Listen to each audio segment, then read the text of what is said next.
Hello दोस्तों, आप सब कैसे हैं। आशा करता हूं मैं आप सभी अच्छे होंगे। तो आइए आज एक्सरसाइज 1.1 क्लास 10th का क्वेश्चन नंबर 2 देखते हैं। क्वेश्चन नंबर 2 में बताया गया है, दर्शाइए कि कोई भी धनात्मक विषम पूर्णांक 6q+1 या 6q+3 या 6q+5 के रूप का होता है जहां q कोई पूर्णांक है। चलिए इस सवाल को हल करते हैं। सबसे पहले हम क्या करेंगे, मान लेंगे, माना कि कोई धनात्मक पूर्णांक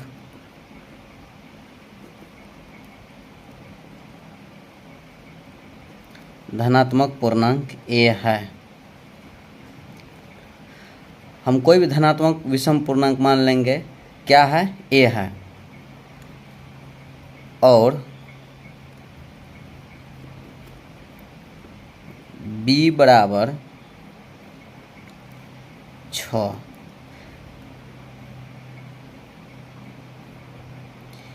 यूक्लिड विभाजन प्रेमिका से होता है a बराबर BQ+R।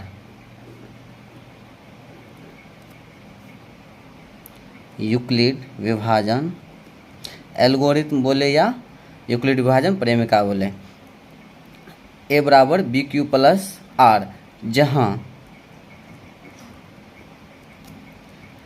जहाँ R का जो वैल्यू होता है वो 0 से बड़ा होता है और बराबर 0 के बराबर भी होता है R, और हमेशा B से कैसा होता है, B से हमेशा छोटा होता है। R का वैल्यू B से छोटा। जब हमको पता है B 6 है तो R का वैल्यू क्या हो सकता है, R का लिखेंगे, R का संभव मान, R का संभव मान हो सकता है 0, 1, 2, 3, 4 और 5। B जब 6 है तो R का वैल्यू हमेशा 6 से छोटा ही होगा। इसके बाद जब R का वैल्यू 1 रखते हैं, R बराबर 0 रखने पर, R बराबर 0 रखने पर क्या हो जाएगा, a बराबर BQ+R होता है तो ये तो कोई धनात्मक पूर्णांक है, a बराबर हो जाएगा BQ+R, और b का वैल्यू हमको दिया गया है 6 है, q की जगह कुछ भी आ सकता है, और r का वैल्यू हमको 0। तो यहाँ से क्या हो जाएगा, 6q+0 जोड़ेंगे 6q में तो 6q ही रहेगा। अब क्या करेंगे, पुनः ये r बराबर 1 रखेंगे। r बराबर 1 रखने पर, R बराबर 1 रखने पर क्या हो जाएगा, a बराबर BQ होता है लेकिन b का वैल्यू हमको दिया गया है, b की जगह 6 रखेंगे, q का वैल्यू नहीं, q की जगह कोई भी पूर्णांक आ सकता है। उसके बाद प्लस r के जगह हम रखेंगे 1, यहाँ से हो जाएगा 6q+1। उसके बाद फिर पुनः हम क्या करेंगे, r बराबर 2 रखने पर, r बराबर 2 रखने पर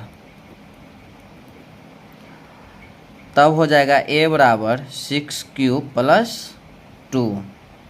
यहाँ से हम क्या करेंगे, इसको शॉर्ट फॉर्म में भी लिख सकते हैं, 2 कॉमन ले लेंगे, 2 कॉमन लेने के बाद 3q बचेगा, और यहाँ से 2 निकल जाएगा तो 1 बचेगा। r बराबर 3 रखने पर,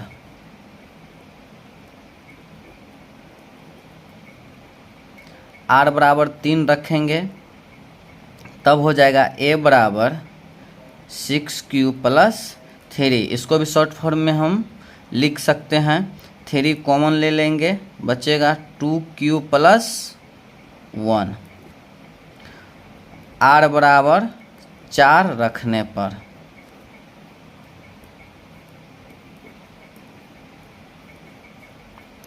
तब हो जाएगा a बराबर 6q+4। इसको भी शॉर्ट फॉर्म में हम लिख सकते हैं, 2 कॉमन आ रहा है, 2 कॉमन ले लेंगे, बचेगा 3q+2।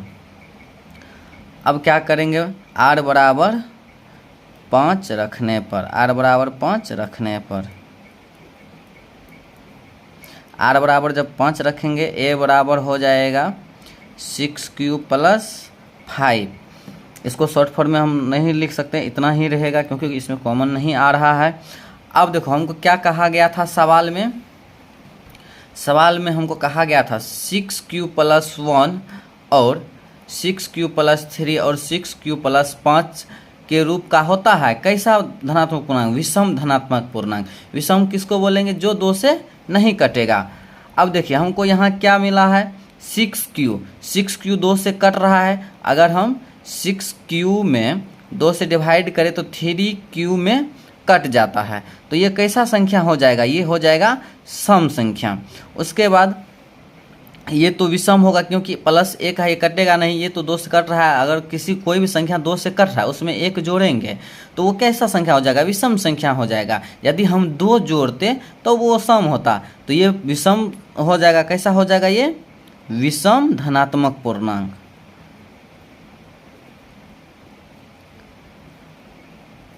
विषम धनात्मक पूर्णांक हो जाएगा। उसके बाद 6 प्लस 2, इसको भी हम 2 से डिवाइड कर सकते हैं। 2 से ये 2 गुना में है, 2 कट जाएगा, बचेगा 3 प्लस 1। तो ये भी 2 से कट रहा है, तो ये भी कैसा पूर्णांक होगा, सम धनात्मक पूर्णांक होगा ये। उसके बाद ये देखिए 2 से नहीं कट रहा है तो ये हो जाएगा, ये भी हो जाएगा कैसा, विषम हो जाएगा। उसके बाद सबसे अंत में 6 प्लस 5, ये भी 2 से नहीं कटेगा, ये भी हो जाएगा विषम धनात्मक पूर्णांक। तो हम लिख सकते हैं, अतः यहाँ लिखेंगे, अतः हम 6 प्लस 1, 6 प्लस 3 और 6 प्लस 5 के रूप में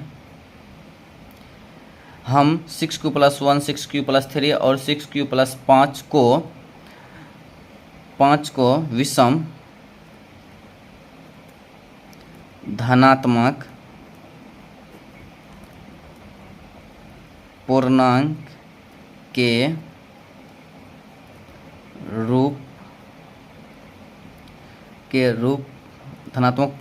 रूप में लिख सकते हैं। आशा करता हूँ आप सभी को अच्छा से समझ में आया होगा।